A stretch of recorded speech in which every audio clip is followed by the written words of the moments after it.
Tally ho there champs, and welcome to the show. Today I'm going to be reviewing AMD's new RX 460. So here it is. This is the XFX flavour of the RX 460. It's a 2GB model. You can get 1GB, you can get 2GB and 4GB models of the RX 460. I recommend you get the 2GB model because you're going to be using this for gaming 1080p and you really don't need more than 2GB, because this card, as you'll see later in the benchmarks, can run pretty much modern titles at 1080p 60 frames per second high settings. So there's no need to get a 4GB model. This is a 2GB, as I said before. Of course, that's up to you. So you can get this for around $120 US, $220 Australian, or around £110. So it's a very competitively priced graphics card. It's for someone that wants the game 1080p. So it's someone that wants good performance at full HD at a good bang to buck price. So AMD tout this as being a responsive esport gaming graphics card. And what that means is basically it doesn't use much overheads when you stream to Twitch and YouTube gaming and so on. So you're not going to take much of a hit when you're doing those sort of things. So that's a great feature. And they also say it's the ideal solution for full HD gaming like Overwatch, DOTA 2 and League of Legends. And yes, this will be able to play those sort of games at 1080p, 60 frames per second, no problems.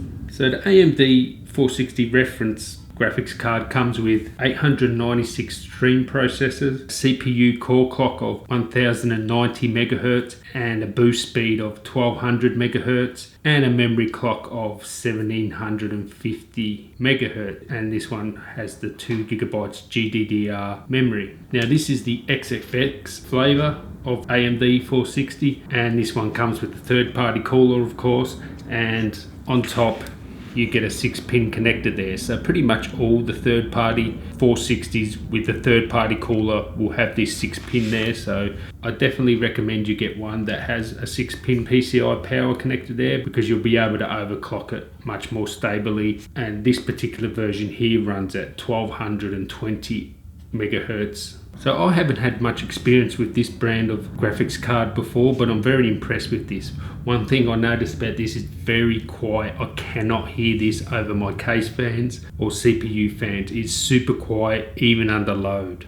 Very impressed with the cooling on this one. So here we have a display port that is 1.4 compliant. We have full-size HDMI 2.0 compliant, and we have a DVI there. So pretty much every 460 should come with this sort of setup, but of course, you all want to know how this performs, so let's see how it performs. So to just sum up performance straight away, I can just tell you, games the latest titles, 1080p, 60 frames per second, high settings, no problems. So with GTA 5, high settings, 1080p, I was able to get 61 frames per second, which is awesome because GTA 5 is pretty hard on the graphics card, and if you can get 60 frames per second high settings on GTA 5, you're going to get it on pretty much every other game.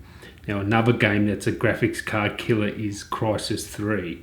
Now at 1080p high settings, you got 43 frames per second, which is more than playable. And as you probably know, Crysis 3 is really hard on the graphics card. So 43 frames per second on Crysis at 1080p is good performance for such a low cost graphics card. And just to round off the benchmarks, on Unity Heaven, on default settings 1080p, which are high settings, it achieved 48.6 frames per second and a score of 1224, which is nothing to sneeze at. It's really good performance, and all the time that it was getting benchmarks, I could not hear it at all. Super silent. I don't know if it's just this brand of graphics card that makes it so silent, but it runs silent and it only gets to about 70 degrees in my case, so it doesn't run that hot either. And overclocking it, I was easily able to get around 50 megahertz overclock. I didn't push it too much because it started to get a little bit unstable, but if you messed around with it a bit more, you'll probably get a little bit more out of it.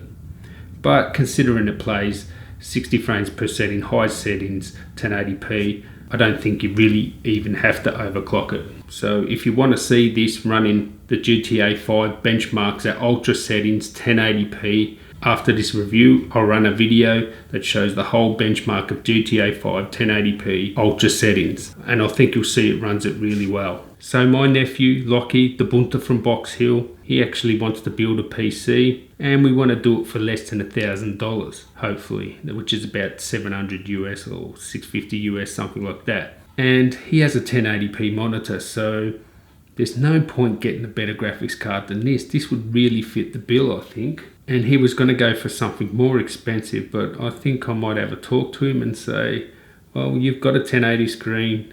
Do you really need any more performance than this? 60 frames per second, 1080p, high settings. What more do you want out of a graphics card that costs 120 US or $220 Australian? So I think this might be the go, actually. Lockie, you watching? Lockie, you watching? You like this card?